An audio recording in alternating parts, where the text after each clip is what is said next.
बहुत बहुत धन्यवाद। आज मान लो कि 2 कार्यक्रम चल रहा है। एक तो गायत्री परिवार में हम आए हुए हैं और दूसरा है महाशिवरात्रि का आज पर्व है। देवादिदेव महादेव सनातनों में सबसे जो बड़े माने जाते हैं हम लोगों के महादेव, उनका भी त्यौहार है। और गायत्री परिवार में आकर के कल मनीष जी आए थे और उनके साथ शायद ये आए थे, तो अच्छा लगा। तो मैंने तुरंत स्वीकृति दी कि मैं आऊँगा, 5 मिनट के लिए भी ज़रूर आऊँगा और अपने बच्चों से मिलूँगा, यहाँ के बारे में जानूँगा। इस परिसर में मैं 15 साल पहले आया था, फिर उसके बाद आने का आज मौका मिला है। तो मैं अपने चाचा जी को बहुत बहुत धन्यवाद देता हूँ कि आपने मुझे मौका दिया, यहाँ बुलाया। और बच्चों, आपसे पहले तो गायत्री मंत्र, गायत्री परिवार के बारे में बहुत कुछ बताया ही गया है। और जिस समय हम 7th 8th में थे तो मेरे चाचा जी राम सुंदर चौधरी बगवाड़ा हाई स्कूल के हेडमास्टर थे, रिटायर कर गए थे और वो इनसे जुड़े हुए थे। हम साथ में रहते थे तो उनके पास हर महीने पत्रिका आती थी और वो पढ़ते थे और बहुत ही विद्वान उस समय के थे। इंग्लिश पढ़ाते थे, वो सारा सब्जेक्ट पढ़ाते थे और विद्वान की गिनती में आते थे। बगवाड़ा हाई स्कूल में हेडमास्टर रहे और हेडमास्टर होकर के रिटायर किए। अब इस दुनिया में वो नहीं हैं और हमको यहाँ पहुँचाने में, डॉक्टर बनाने में उनका बहुत बड़ा योगदान है। उन्होंने मुझे गांव से बुलाया, बेगूसराय, और मेरा पूरा नाम डॉक्टर रंजन कुमार चौधरी है और मैं हृदय रोग का इलाज करता हूँ, डायबिटीज़, हृदय रोग की बीमारियों का इलाज करता हूँ। तो मेरा गांव हो गया अगवानी डुमरिया, परबत्ता थाना अंतर्गत है, जिला खगड़िया। वहाँ से, उस गांव से, सुदूर गांव से मैं आया था और उस समय, उस ज़माने में, आज से 25-30 साल पहले की बात है, तो मैं बच्चा ही था। तो उस समय हम लोगों के पास ऑप्शन में डॉक्टर इंजीनियर तो सोचा भी नहीं था कि बन सकते हैं। एक सोचते थे कि पुलिस बनेंगे, आर्मी में जाएंगे, नेवी में जाएंगे, इसके अलावा कोई ऑप्शन गांव में दिखता नहीं था। और पैदाइशी यूँ कहे, संस्कारवश कहें, सनातनवश कहें, जैसे भी कह सकते हैं, भूमिहार कास्ट से आते थे तो भूमिहारों के लिए जॉब का कुछ था नहीं। तो जो गांव को उसमें परंपरा थी कि आपको जॉब तो मिलना नहीं है, या तो खेती करेंगे या फिर पुलिस में जाएंगे। वहाँ से मेरे चाचा जी ने हमको प्रोत्साहित किया। तुम तो पढ़ने में, कभी जाते थे तो हमको मैथ का सवाल पूछते थे, बता देते थे, साइंस पूछते तो बता देते थे, तो उनको लगता था पढ़ने वाला है ये। उन्होंने प्रयास किया, मुझे यहाँ पर लाया। मैंने गांव में मैट्रिक किया था, मैट्रिक के बाद मैं यहाँ चला आया था और यहाँ मैंने अपने तैयारी बेगूसराय की धरती पर शुरू की, पढ़ाई शुरू की।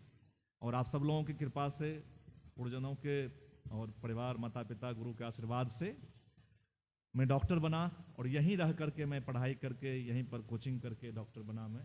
इसलिए बेगूसराय की धरती को मैं नमन करता हूँ कि बेगूसराय धरती ने मुझे पहचान दिलाई। गांव तो गांव की मेरी उत्पत्ति हुई, लेकिन पहचान बेगूसराय ने दिलवाई। तो सभी लोगों का सहयोग रहा मुझे पहचान दिलवाने में। तो आज बाकी तो विषयों पर हुआ ही है। मनीष जी ने बोला कि अपने बारे में कुछ बताएं, तो बहुत कुछ तो बता दिए हैं हम कि अपने बारे में क्या है।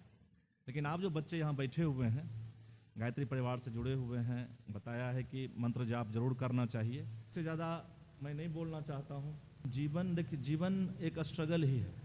लाइफ, जीवन जो है वो स्ट्रगल ही है। हर दिन नया नया स्ट्रगल आपके सामने आता है और नए नए गोल आप सेट करते हैं हर दिन। जब आप मैट्रिक में थे तो आपको लग रहा हो कि मैट्रिक हम फर्स्ट डिवीज़न कैसे पास कर लें, ये पहला लक्ष्य वहाँ पर होता है। तो जब आप मैट्रिक फर्स्ट डिवीज़न पास कर गए तो पास करने में आपको बहुत कठिनाइयाँ हुई होंगी। किसी घर में पैसे नहीं होंगे। मेरे ज़माने में हम लोग लालटेन में पढ़ा करते थे। लाइट हम लोगों के गांव में तब नहीं आई थी। लालटेन केरोसिन ऑयल होता था, उसमें शाम में किरासन तेल डाल करके, शीशा पोंछ करके लालटेन जलाते थे शाम में, उसमें पढ़ा करते। मेरे ज़माने में हम लोग लालटेन में पढ़ा करते थे। लाइट हम लोगों के गांव में तब नहीं आई थी। लालटेन केरोसिन ऑयल होता था, उसमें शाम में किरासन तेल डाल करके, शीशा पोंछ करके लालटेन जलाते थे शाम में, उसमें पढ़ा करते। उसके बाद लालटेन आया, लालटेन वाला लैंप आया, लैंप में थोड़ा अच्छी रोशनी हुआ करती थी, थोड़ा अच्छा लगता था। हमको याद है मैट्रिक में मैंने लैंप खरीदा था किसी प्रकार से पापा से डांट सुन करके। मेरे पिताजी भी शिक्षक हैं और रिटायर कर गए हैं, तो वो अभी भी स्वस्थ हैं। तो किसी प्रकार से उस समय शिक्षकों का वेतन बहुत कम हुआ करता था, तो इसलिए ज़्यादा परेशानियाँ रहती थी आर्थिक रूप से। उस आर्थिक परेशानियों को देखते देखते भी हम लोगों ने पढ़ाई के बारे में प्रयास किया कि नहीं, मुझे आगे बढ़ना है। अगर आप आगे बढ़ने की चाहत रखते हैं, हमें आगे बढ़ना है, कोई आप गोल सेट करते हैं, तो आपको डेफिनेटली परेशानियां होंगी, लेकिन आप उस मंजिल को पा लेंगे।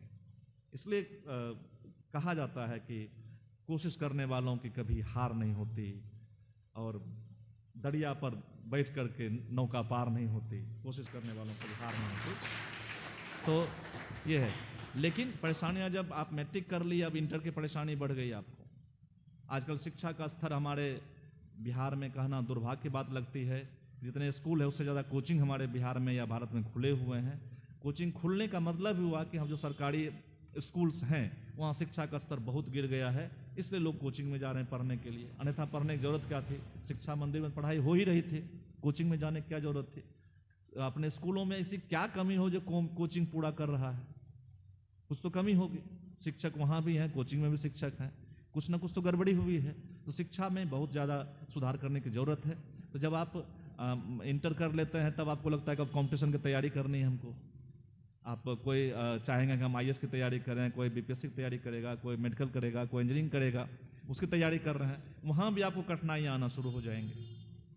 तो आपको कठिनाइयाँ कम नहीं होंगी। एक बार आप डॉक्टर बन के जब आप क्लिनिक चलाना शुरू कर देते हैं, तब भी कठिनाइयाँ, पेशेंट कहाँ से आएगा। स्ट्रगल का फेज चल ही रहा है। तो मुझे लग रहा है कि मेरा अब तक स्ट्रगल फेज चल ही रहा है। जिस दिन अच्छा फेज आएगा उस दिन बताऊंगा कि मैं अब अच्छा फेज में आ गया हूँ। लेकिन ये मैं तमाम जितने भी सुन रहे हैं, जितने अभिभावक हैं, ये मैं कहना चाहता हूँ कि बच्चे की रुचि किस में है, कौन सा पॉजिटिव वर्क बच्चा करना चाह रहा है, उस रुचि, जो उसका रुचि है उसमें बच्चे को आगे बढ़ाने की जरूरत है। क्योंकि अगर मैं आज डॉक्टर हूँ, हमको बोलेगा नहीं आपको टमटम चलाना है, तो मैं नहीं चला सकता।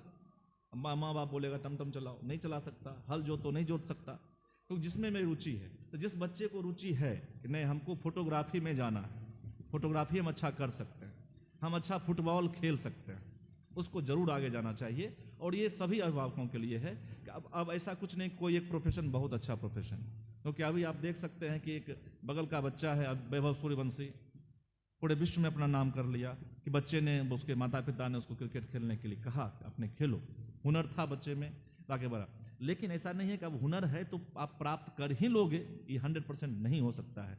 क्योंकि आप हर साल 2-2, 3-3 लाख UPSC का एग्जाम दे रहा है बच्चा, सिलेक्शन होता है 1000 का है। आप समझ सकते हैं कि 1,99,000 का क्या हुआ हो। इतने बच्चे देते हैं, BPSC के एग्जाम दे रहे हैं, तैयारी सब कर रहा है, तैयारी सबकी पूरी है, लेकिन सिलेक्शन 500 का हो रहा है, 700 का हो रहा है। तो कैसे उसके बाद क्या करता होगा। तो आपके जिस लाइफ, जिस एनवायरनमेंट में, जिस परिवेश में रह रहे हैं, तो आपको मल्टीपल सेट गोल सेट करके रखना चाहिए कि नहीं भाई, इस मेरा प्राइमरी गोल यही है, हासिल वो करके रहेंगे। किसी कारणवश हासिल नहीं हो पाए तो मेरे पास दूसरा ऑप्शन भी खुला होना चाहिए। आप अगर इस जमाने में लॉ करते हैं, LLB करते हैं, तो आपको अच्छा स्कोप बनता है।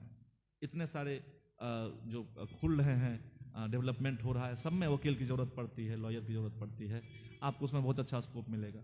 मेडिकल प्रोफेशन में जरूरी नहीं कि डॉक्टर ही आप बने तो ही आपको अच्छा काम कर सकते हैं। आप एक अच्छा नर्सिंग स्टाफ बन सकते हैं। नर्सिंग का काम दुनिया का सर्वश्रेष्ठ काम माना जाता है। उसी पर मदर टेरेसा को नोबेल प्राइज मिला था। उन्होंने जो नर्सिंग का को सिखाया था कि भाई कैसे सेवा दी जाती है नर्सेस।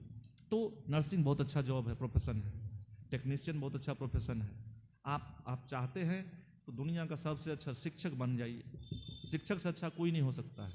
शिक्षक पेशा को हम लोगों ने थोड़ा नीचे करके देखा है, लेकिन मेरा मानना है कि समाज का सबसे पढ़ा लिखा आदमी जो हो उसको शिक्षक होना चाहिए।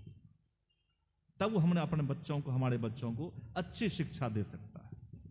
अभी क्या हो रहा है कि कोई भी शिक्षक बन जा रहा है तो स्वाभाविक वो शिक्षा वो नहीं दे पाता है। जो हमारे शिक्षक सरकारी स्कूलों में हैं, किन्हीं को अच्छे से एक एप्लीकेशन लिखने नहीं आता है, हिंदी में पूरा एक पूरा किसी पर पहले लेख लिखा जाता था, हम लोग लेख लिखते थे, स्कूल में आता था एग्जाम में, आप वो लेख नहीं लिख पाएंगे, पूरा पेज नहीं लिख पाते हैं, क्योंकि शिक्षा का स्तर गिरा है। इसलिए शिक्षा सबसे अच्छी बात है और आप अच्छे शिक्षक बन सकते हैं, उसके लिए आपको मेहनत करनी पड़ेगी।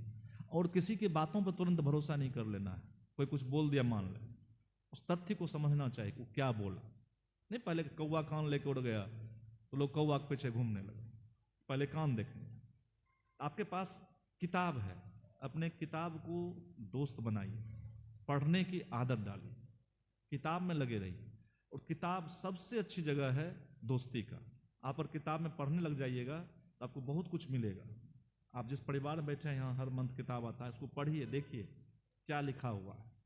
कोई भी चीज़ पढ़ना हो तो किताब से उसको देखना चाहिए, और हर नॉलेज उसमें दिया हुआ है। तो दुनिया सबसे अच्छा किताब दोस्त है। लेकिन आज के ज़माने में आप सबके हाथ में मोबाइल आपका दोस्त हो गया है, ये सबसे बड़ी विडम्बना है। हर किसी मोबाइल में आप चेक कर रहे हैं, किताब में नहीं चेक कर पा रहे हैं। फिर भी अगर मोबाइल में भी आप पढ़ना चाहते हैं तो तथ्य को जानना चाहिए, तथ्य को सीखना चाहिए, तब जा करके जानेंगे। अब रहा कि आपने ओम भूर्भुवः स्वः तत्सवितुर्वरेण्यं भर्गो देवस्य धीमहि धियो न प्रचोदयात् कर दिया, लेकिन इसका मीनिंग हम समझ ही नहीं पाए, क्या इसमें बोला गया, इसका पढ़ने का नहीं। आप दुर्गा पाठ कर रहे हैं, उसका मीनिंग नहीं समझ पा रहे।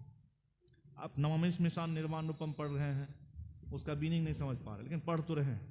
हम जो पढ़ रहे हैं उसको हम समझ रहे हैं कि नहीं समझ रहे हैं, ये बहुत इंपॉर्टेंट है, बहुत ज़्यादा। तो जो आप पढ़ें उसको समझें जरूर, क्या मैंने पढ़ा, उससे मुझे क्या हासिल हुआ। और सबसे अहम बात, आजकल के युवा जो है नशे के शिकार हो रहे हैं, सूखा नशा का शिकार हो रहे हैं, उनको बचना चाहिए। तभी हम अपने समाज को, परिवार को और अपने देश की रक्षा कर पाएंगे। नशे से बचे रहिए। यही चंद बातें हैं जो हम आपको शेयर करना चाहते हैं।